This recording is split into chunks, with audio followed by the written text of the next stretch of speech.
আগো আমাদের তো বিয়ে শাদী হইলো, একটা সত্যি কথা কও দিনি। কি গো, কি সত্যি কথা কব? বিয়ের আগে কয়টা প্রেম করিস? আমি হ্যাঁ, বিয়ের আগে প্রেম কি জিনিস বুঝিই নাই। তোর মতো মেয়ে হলো গা কেউ পছন্দ করে নাকি? গো কি হয়েছে? হ্যাঁ, তোর মতো ব্যাগ ব্যাগ মেয়ে হলো গা কি ডালিবি? আমার তোর বাপ আমার গলায় বসাইছে। প্রেম করিনি তাই? হ্যাঁ, কি তুমি করিস?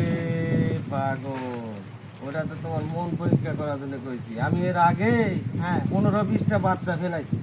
হ্যাঁ 15-20টা বাচ্চা ফেলাইছি। আল্লাহ রে, ওরে আরে আমিও তোর আগে হলো গা 20টা প্রেম করেছি। তাহলে তো দুজনে মিলেই গেছি, তাহলে সংসার আসো করি। ধ্যাৎ, পাগল করে কা তোর মতো মেয়ে আমার হলে বাচ্চা ফেলানি মেয়ে আমি নেবো? হ্যাঁ ইয়া তো আমি হলো গা তোর সাথে কথাবার্তা করার জন্য আমি এরকম করলাম। হ্যাঁ আগে যদি বুঝতাম রে, তাহলে একটা কইতাম, 20টা শাল ফেলাইছি। হ্যাঁ তোর মতো মেয়ে বিয়ে হুদ্দা কোনে কাট